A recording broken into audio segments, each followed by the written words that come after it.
नमस्कार मित्रों, मैं राघवेंद्र पांडे आप सभी का धर्म विज्ञान चैनल पर स्वागत करता हूं। मित्रों, आज हम लोग बात करेंगे। लगभग सभी लोग यह जानना चाहते हैं कि हमारी जन्म पत्रिका में धन की स्थिति कैसी है और भविष्य में धन की स्थिति कैसी रहेगी। बल्कि यह कहना ज़्यादा उचित होगा कि सभी चाहते हैं कि हम अपने जीवन में ज़्यादा से ज़्यादा धन अर्जित करें। मित्रों, आज हम इसी बात पर चर्चा करेंगे कि कुंडली में धन की स्थिति कैसे देखी जाती है और यह भी चर्चा करेंगे कि हमारी किन आदतों के कारण, किस व्यवहार के कारण हम स्वयं धन के आने के मार्ग को बाधित कर देते हैं। अगर हम इस चीज़ को समझ लें तो हम अपने धन आगमन के मार्ग को ज़्यादा से ज़्यादा खोल सकते हैं और जीवन में अपने अंदर बदलाव लाकर ज़्यादा से ज़्यादा धन कमाने की स्थिति पैदा कर सकते हैं। मित्रों, चर्चा आगे बढ़े उसके पहले आप सभी से विनम्र निवेदन है कि अगर धर्म विज्ञान पर पहली बार आए हैं तो कृपया धर्म विज्ञान चैनल को सब्सक्राइब जरूर कर लें, ताकि इसी तरीके की ज्ञानवर्धक वीडियो आपको सबसे पहले मिलती रहें। इसके अलावा अगर आपको वीडियो अच्छी लगे तो इसे लाइक एवं शेयर अवश्य करें। यह महत्वपूर्ण वीडियो आपको पूरी तरह समझ में आए, इसके लिए जरूरी है कि बगैर स्किप किए वीडियो पूरा देखें। आइए मित्रों, अब इस महत्वपूर्ण चर्चा को आगे बढ़ाते हैं। जन्म पत्रिका में धन की स्थिति कैसी है, हमारी जो जन्म पत्रिका है उसमें धन की स्थिति कैसी है और इसे और ज़्यादा प्रभावी कैसे करें, अर्थात अपने फाइनेंस रिसोर्स को कैसे मजबूत करें। इसके लिए हमें कुछ बातों को समझना आवश्यक है। सबसे पहले हम यह समझते हैं कि धन भाव कौन कौन से हैं। तो धन भाव, दूसरे भाव को धन भाव कहा जाता है, जो हमारे पत्रिका का दूसरा भाव है उसे धन भाव कहा जाता है। हमारे पत्रिका का जो छठा भाव है उसे धन भाव कहा जाता है और जो 10वां भाव है उसे भी धन भाव कहा जाता है, जो कि हमें धन प्राप्ति करने में और धन कितनी मात्रा में प्राप्त होगा इसका परिचायक है। इन तीनों भाव में अगर रेखांकित करें तो जो त्रिकोण बनता है उसे अर्थ त्रिकोण कहा जाता है।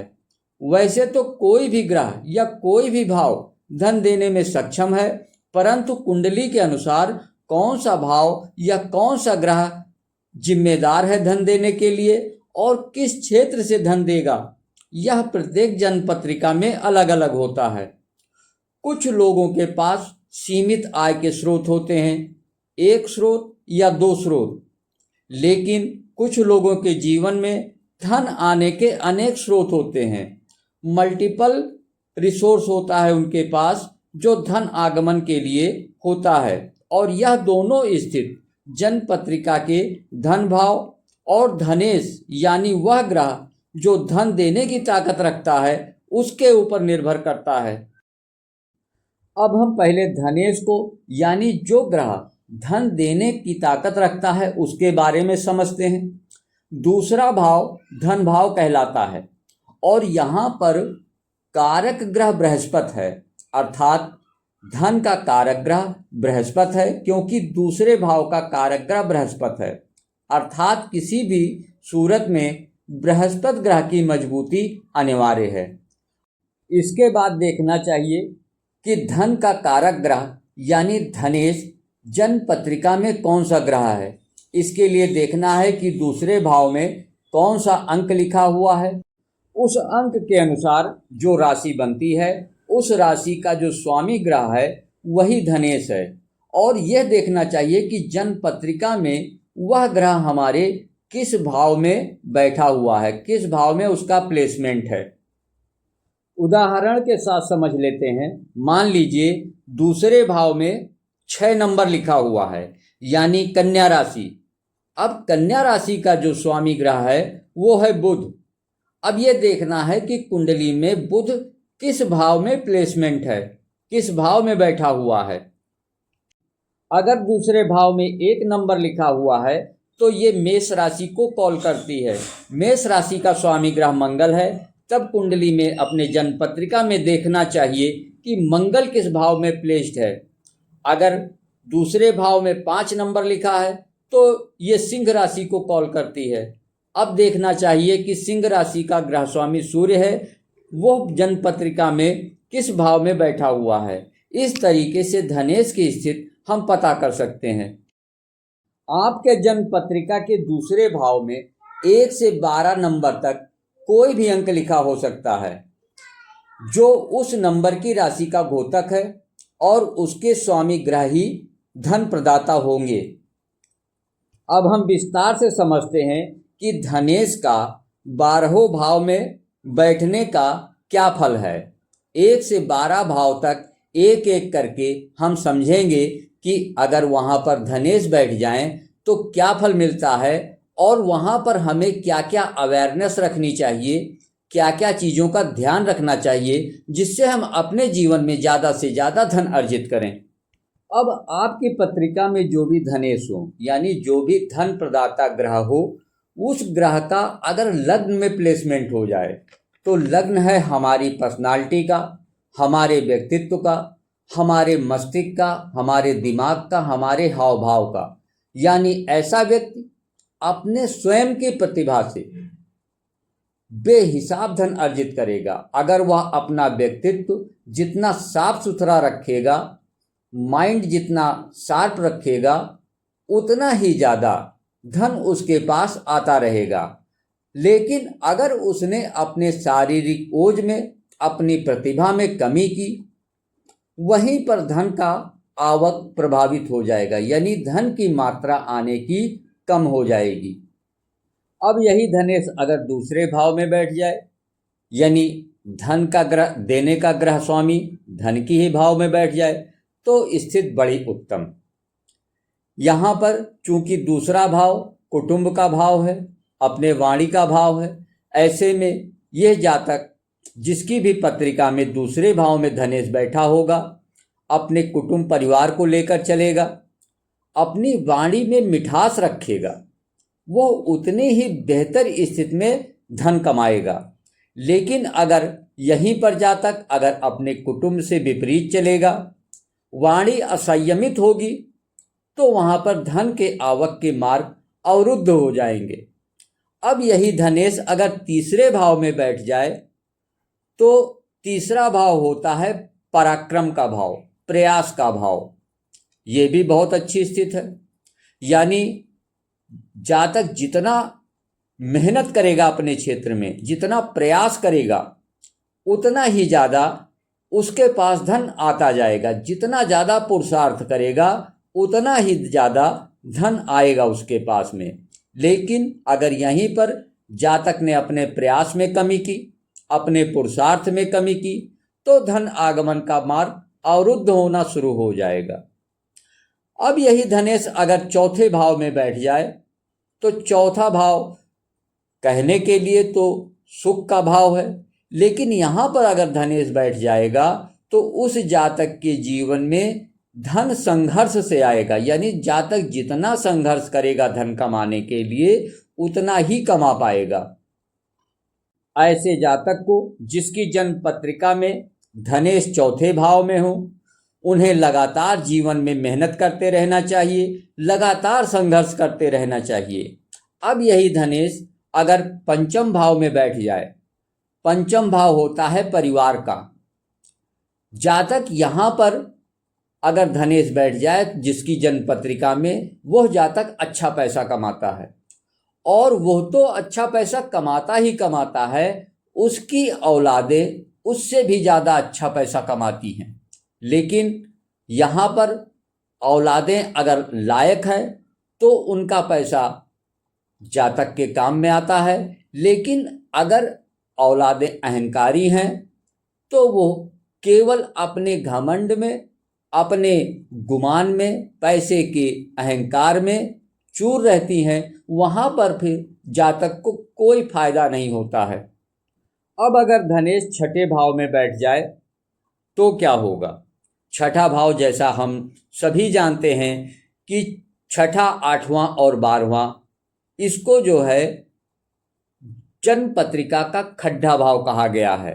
अर्थात इसे अच्छी दृष्टि से नहीं देखा जाता है, परंतु अगर धनेश यहाँ पर बैठ गया तो स्थिति विपरीत होती है। ऐसा जातक अगर परोपकार के कार्य में जुड़ा हुआ है, किसी कंसल्टेंसी के कार्य में जुड़ा हुआ है, वकालत के क्षेत्र में है या मेडिकल लाइन में है, ऐसा जातक जितना परोपकारी होगा उतना धन कमाएगा। जातक का यहाँ पर निर्मल स्वभाव उसके धन आगमन के द्वार इतना अच्छा खोलता है कि उसकी सारी इच्छाएं पूर्ण हो जाती हैं। लेकिन अगर यहीं पर ऐसा जातक लालची प्रवृत्ति का हो जाए, स्वार्थी हो जाए, तो वहां पर वो अपने धन आगमन के मार्ग को स्वयं अवरुद्ध कर देता है। अब अगर धनेश 7वें भाव में बैठ जाए, 7वां भाव में धनेश का बैठना ज़्यादा अच्छा नहीं माना जाता है। यहाँ पर परिस्थितियाँ थोड़ा सा विपरीत होती हैं। अगर कुंडली में उसकी जन्म पत्रिका में कोई शुभ योग बना हुआ है, जैसे लक्ष्मी नारायण योग, गज केसरी योग, तब तो अलग की बात है। लेकिन अगर ऐसा नहीं है तो ऐसे जातक को जितना हो सके अपने बृहस्पति को मजबूत करना चाहिए, क्योंकि शुरुआत में ही बताया गया है इस वीडियो में कि धन के कारक ग्रह बृहस्पति को माना गया है। अतः ऐसा जातक जितना अपने बृहस्पति को मजबूत करेगा उतना ही उसके धन आगमन का मार्ग सुगम होता जाएगा।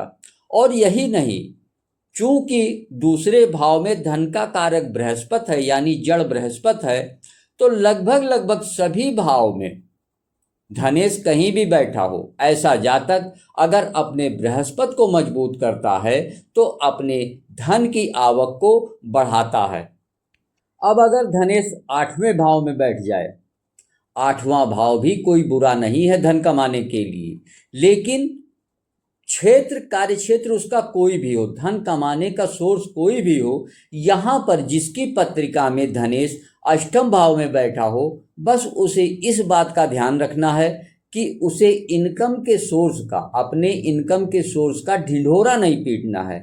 वो जितना इसे गोपनीय रख सके उतना रखना चाहिए। अब अगर धनेश 9वें भाव में बैठ जाए, 9वां भाव अच्छा तो है, लेकिन यहाँ पर जिसकी पत्रिका में भी धनेश 9वें भाव में बैठा हो, उसे ध्यान रखना चाहिए कि फाइनेंस मैनेजमेंट बहुत ज़रूरी है। जितनी तेज़ी से धन आता है उसके जाने का मार्ग उतनी ही तेज़ी से बन भी जाता है।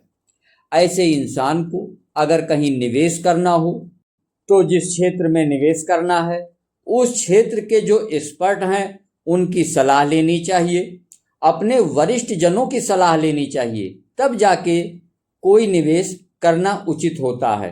अतः ऐसे जातक को जिनके जन्म पत्रिका के 9वें भाव में धनेश बैठा है उन्हें फाइनेंस मैनेजमेंट का बहुत ख्याल रखना चाहिए।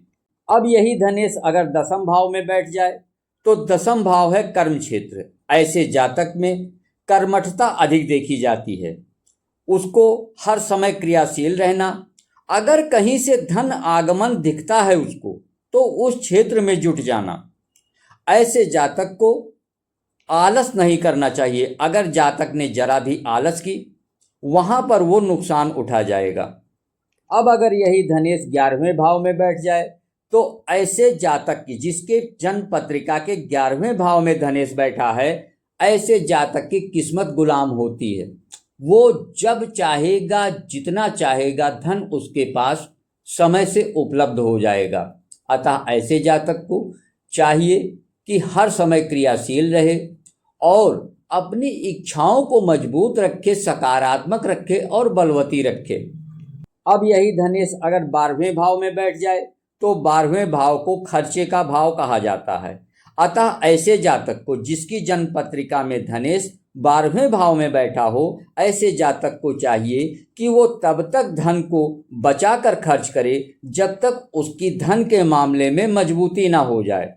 उसके बाद धन आता ही खर्च करने के लिए है, उसको सही जगह पर और सकारात्मक रूप से खर्च करना उसके लिए उचित होगा।